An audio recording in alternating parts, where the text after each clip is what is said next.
नमस्कार साथियों, आप सबका इस नए एपिसोड में स्वागत है। साथियों, आज का जो टॉपिक है वह काफ़ी इंटरेस्टिंग भी है। जैसा कि आप टाइटल देख ही रहे होंगे कि हम आज ये देखेंगे कि हम जन्म कुंडली से, हॉरोस्कोप से ये देखेंगे कि हमारे पास हम मारुति कार खरीद पाएंगे या मर्सिडीज़ कार खरीद पाएंगे। तो ये एक खाली इंडिकेटिव है। आप ये ना सोचें कि मारुति कार है तो कोई छोटी मोटी है। मेरे पास खुद एक छोटी सी मारुति कार है, तो उसको अदरवाइज़ ना लें। एक मैं उदाहरण ही दे रहा हूँ, कोई दूसरी हो सकती है। कहने का मतलब है कि आप एक नॉर्मल कार खरीदेंगे या एक बहुत अच्छी हाई लेवल की कार खरीदेंगे या कई कारें खरीदेंगे। तो चलिए आगे चलते हैं। तो इसमें आपको क्या क्या देखना होगा कुंडली में, मैंने इसको कुछ लिख दिए हैं टाइटल्स, तो इनको आप देख लीजिए। तो हम क्या देखेंगे कि वाहन के जो स्थिर कारक हैं, किसी भी प्रकार के वाहन के, वो शुक्र हैं किसी की भी कुंडली में। तो हम शुक्र को अवश्य देखेंगे कि उनकी क्या पोजीशन है, किस भाव में हैं, अच्छे हैं, बुरे हैं, पीड़ित हैं, शुभ हैं, ठीक है ना। और उसके बाद हम क्या देखेंगे कि चतुर्थ भाव व भावेश की स्थिति लग्न कुंडली में यानी D1 में, क्योंकि हम वाहन का विचार किससे करते हैं? चतुर्थ भाव से। चतुर्थ भाव, क्योंकि चतुर्थ भाव हमारे सुखों का भाव भी होता है। जितने प्रकार के हमारे जीवन में सुख हैं, वाहन सुख है, मकान का, भवन का, है ना, मकान में सुविधाओं का, कि हमारा मकान साधारण है या उसमें अच्छे सब एसी लगे हुए हैं, छोटा मोटा एक एसी लगा है या कूलर से काम चला रहे हैं या सेंट्रल एयर कंडीशनड है, वो सारा जो है हम फोर्थ हाउस से देखेंगे। इवन यहाँ तक कि हमारा जीवन सुखमय होगा या हम परेशान रहेंगे, वो भी हम चतुर्थ भाव से ही देखेंगे। तो हम वाहन के बारे में भी चतुर्थ भाव से देखेंगे। तो चतुर्थ भाव और भावेश मतलब चतुर्थ भाव के स्वामी की स्थिति लग्न कुंडली में। जैसे यहाँ पर आपके सामने D1 लग्न जहाँ पर लिखा हुआ है, देखिए चतुर्थ भाव में कौन सी राशि है? कन्या राशि है, ठीक है ना। जहाँ पर चंद्रमा बैठे हुए हैं और कन्या राशि के स्वामी बुध होते हैं, जो कि लग्नेश भी हैं। मिथुन लग्न की कुंडली है और बुध अपने लग्न में ही बैठे हैं। तीसरे नंबर पर लिखा हुआ है चतुर्थ भाव व भावेश व लग्न लग्नेश की स्थिति D16 में। तो मैंने आपको पहले भी बताया है कि जब हम किसी भी वस्तु का फल या किसी प्रश्न का फल देखते हैं तो हम उसकी स्पेसिफिक कुंडली मतलब वर्ग कुंडली को भी अवश्य देखते हैं, ताकि हम अपनी बात को कंफर्म कर सकें कि जो हम फल लग्न कुंडली में देख रहे हैं कि क्या वह उसकी वर्ग कुंडली भी उस बात को सपोर्ट कर रही है। तो ये भी हम तो D16 जो है षोडशांश से कहते हैं, वो वाहन के बारे में और खुशियों के बारे में हमारी जो है जीवन में इसकी वर्ग कुंडली, स्पेशल कुंडली होती है ये D16, ठीक है। तो इस कुंडली में भी हम D16 में भी हम लग्न की, लग्नेश की, चतुर्थ भाव की, चतुर्थेश की और शुक्र की भी पोजीशन देखेंगे। चौथे नंबर पर सूर्य की स्थिति, इसको भी हम दोनों कुंडलियों में देखेंगे। सूर्य की स्थिति क्यों देखेंगे? क्योंकि सूर्य ग्रहों के राजा हैं। तो सूर्य अगर हमारे बलवान होंगे तभी हम किसी बड़ी बात को राजा के समान, भाई देखिए आप कोई बड़ी चीज़, बड़ा कार खरीद रहे हैं, बड़ा मकान बना रहे हैं, तो छोटा मोटा आदमी तो सोचेगा नहीं मर्सिडीज़ लेने की बात को। तो कौन खरीदेगा इसको? जो राजा के समान होगा। तो राजा के समान जब हम कोई बातचीत करेंगे तो उसका ग्रह भी देखेंगे। वो कौन सा ग्रह है? वो सूर्य है। तो हम सूर्य की पोजीशन देखेंगे। अगर सूर्य बलवान है, मजबूत है हमारी कुंडली में, तो हम इसका मतलब थोड़ा पॉजिटिव उसको मानेंगे कि हम राजा के समान हमको सुख मिल सकता है। 5वें नंबर पे 11वें भाव हुआ भावेश की स्थिति। तो 11वां भाव क्यों देखेंगे? क्योंकि 11वां भाव हमारी इच्छा पूर्ति का भाव होता है। जीवन में हमारी जितनी भी इच्छाएं हैं, छोटी से लेकर बड़ी तक, वो सब 11वें भाव से देखी जाती हैं।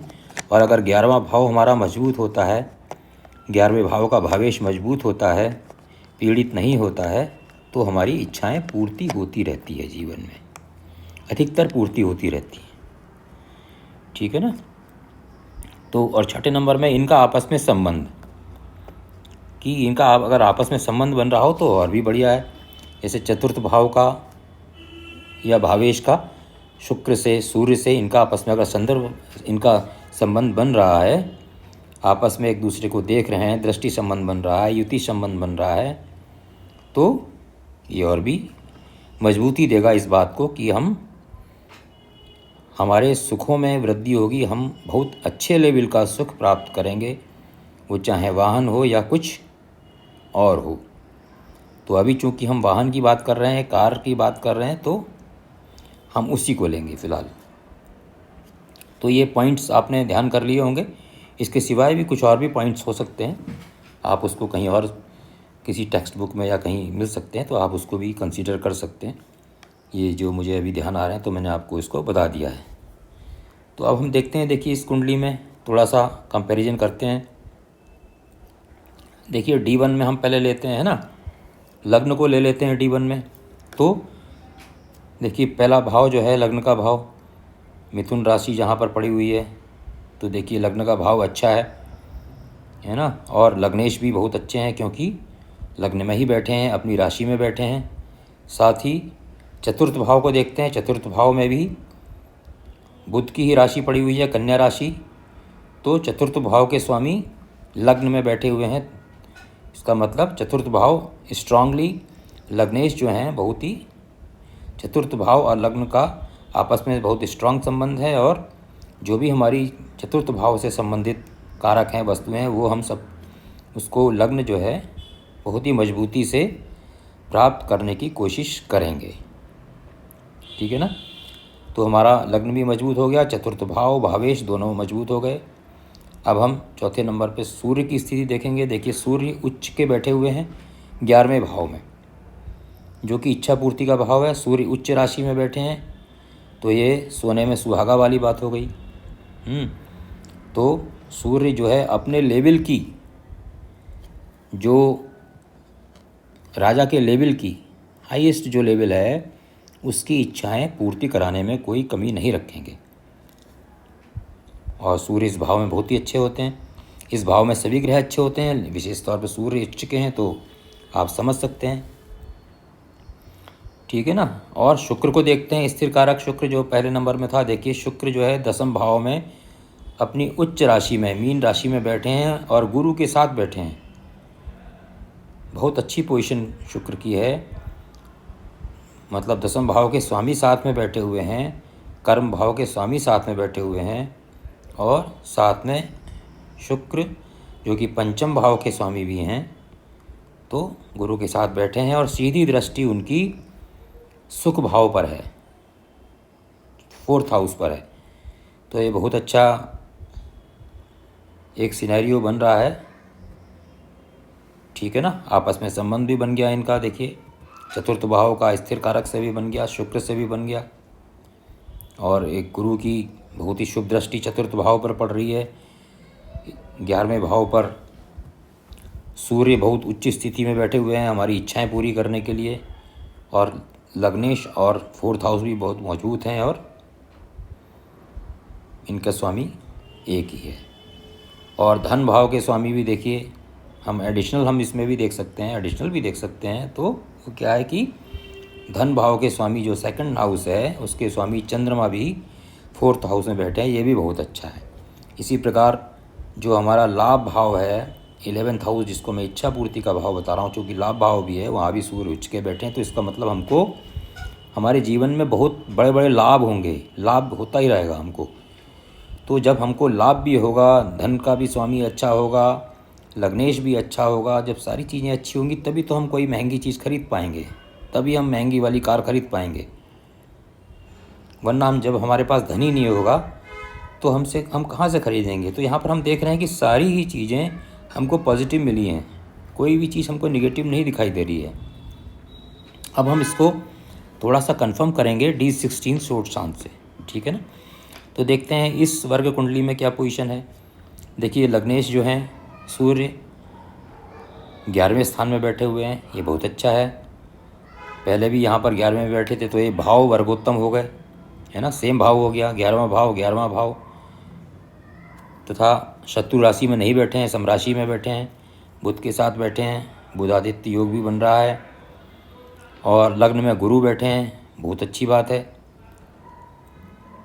तो सूर्य हमको पुनः ये जो है इच्छा पूर्ति वाले भाव में बहुत अच्छी पोजीशन में लग्नेश बनकर यहाँ बैठे हैं, तो हमारी इच्छा पूर्ति होने में कोई शक नहीं है। अब हम स्थिर कारक शुक्र को देखते हैं, अपनी स्वयं की राशि में देखिए बैठे हैं और चतुर्थ भाव को देख भी रहे हैं। बहुत अच्छा योग है, बहुत अच्छी दृष्टि है, तो शुभ दृष्टि है चतुर्थ भाव पर। तो ये इंडिकेट करती है कि हमको बहुत अच्छा वाहन मिलेगा, या हमको और भी बहुत अच्छा मकान वगैरह या जो भी चीज़ हैं जो हमारे सुख के साधन हैं हमको मिलेंगे, हम उसका उपयोग कर सकेंगे, हम उसको एंजॉय कर सकेंगे। चतुर्थ भाव को देखते हैं तो देखिए चतुर्थ भाव में मंगल बैठे हैं और अपनी राशि में ही बैठे हैं, तो ये भी बहुत अच्छा योग है कि मंगल जो हैं अपने घर में ही बैठे हैं। तो हर कोई जो भी ग्रह होता है, चाहे वो अशुभ हो या शुभ हो, वो अपने भाव की वृद्धि ही करता है। तो यहाँ पर मंगल भी इस भाव की वृद्धि करेंगे और हमारी हम जो भी यहाँ से इस भाव से संबंधित जो भी कारक हैं उसको दिलवाने में हमारी मदद करेंगे। और चूंकि वैसे भी देखिए लग्नेश के मित्र भी हैं, है ना, चतुर्थ भाव में। चतुर्थ भाव जो हमारा लग्न है वो सूर्य सिंह लग्न है और मंगल जो है वो सूर्य के मित्र हैं। तो चतुर्थेश जो हैं लग्नेश के मित्र भी हैं। तो सूर्य देखिए शुक्र की भी दृष्टि स्थिर कारक की पड़ रही है, चतुर्थ भाव के स्वामी भी मजबूत हैं, लग्नेश भी मजबूत हैं और इनका आपस में शुक्र की दृष्टि चतुर्थ स्थान पर चतुर्थेश पर पड़ रही है, ये भी एक संबंध बन रहा है।